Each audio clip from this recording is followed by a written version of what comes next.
Entry free, मुफ्त का show. सुनते ही सब अपना काम धाम छोड़कर मेला देखने के लिए जमा हो गए। ऐसा फ्री शो देखने का सौभाग्य सबको कहां मिलता है? सबके सामने मुझे फांसी दी जा रही है। फांसी के बाद आंखें कैसी बाहर निकलेंगी, मेरी जीभ कैसे बाहर निकलेगी, मेरी बॉडी कैसे छटपटाएगी, ये सब देखकर मजा लेकर अपने घर पे चले जाओगे। फिर मेरा चैप्टर क्लोज, फिनिश।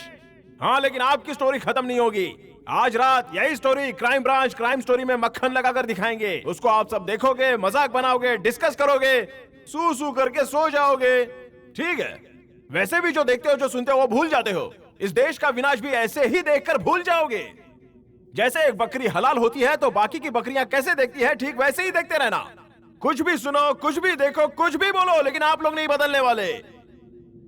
टूटी फूटी सड़कें, कम पानी, बिजली, समाधि, सबको स्वीकार कर लिया। इस नरक को कभी स्वर्ग बनाने का सोचा ही नहीं। वोट मांगने जब आते हैं तब सड़क क्यों नहीं बनी, कब रेडी करोगे, ये पूछने की हिम्मत किसी में नहीं है। अरे आप लोगों में थोड़ी सी भी आग नहीं है। लाश लाश की तरह जी रहे हो सब लोग। मुझे क्या, मुझे क्या, वो करे तो मुझे क्या करना है, यही बोलने वाले लोग हो आप लोग। मुझे 2 टाइम की रोटी मिल जाए, उसके बाद दुनिया जाए भाड़ में, उसका कुछ भी हो जाए, मुझे कोई लेना देना नहीं है। महात्मा गांधी, सुभाष चंद्र बोस इस देश में पैदा होने चाहिए, हाँ होने चाहिए, लेकिन मेरे घर में नहीं, पड़ोसी के घर में होने चाहिए। अंधेरे में रहने की आदत हो गई आप लोगों को। रोशनी दिखाओ तो आंखों में चुभती है, बहुत चुभती है, इसलिए अंधेरे में ही रहकर अपना जीवन कोसते रहोगे। वो मर गया तो मुझे क्या करना है, बस हम खुश रहने चाहिए, ये स्वार्थ है। इस स्वार्थ में आप लोग अपना वोट भी बेच चुके हो। जाति, धर्म, भाषा, साड़ी, चड्डी, चप्पल, शराब, ये सब कम पड़ा तो नोट के लिए बेच दिया है अपने आप को वोट के लिए। कुछ भी हो जाए, बस मैं ठीक रहूंगा, बाकी दुनिया जाए तेल लगाने, मुझे क्या। ये आपका स्वार्थ है, ये आपका पाप है। आज रह सकता है, लेकिन कल आपके बच्चे आपको दिखाएंगे, ये याद रखना मेरी बात।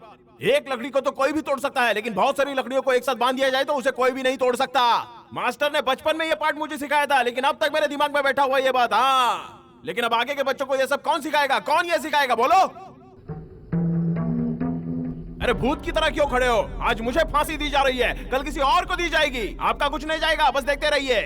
तुम्हारी तरह जिंदा रहने से अच्छा है कि मैं इस तरह मर जाऊं, ये बेहतर है। हाँ, ए भैया, मेरी कहानी खत्म, चल क्लाइमैक्स ओवर। सरकार का काम, भगवान का काम, अपना काम जल्दी करो, चलो खत्म करो, चलो चलो चलो।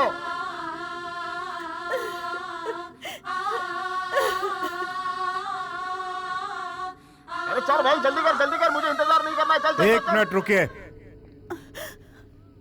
जेलर साहब, ऐसे लोगों को फांसी नहीं देनी चाहिए। समाज के द्रोहियों को इसने खत्म किया है। इसने जो भी किया है उससे हमारे समाज का भला हुआ है। इनके क्षमा याचना के लिए भारती और इनकी मां ने राष्ट्रपति से विनती की थी। राष्ट्रपति ने इस केस को देखा और उस पर अपना फैसला दिया है कि ऐसे व्यक्ति को फांसी देना मानवीयता के आधार पर ठीक नहीं है, इसलिए इनको माफी दी जाए।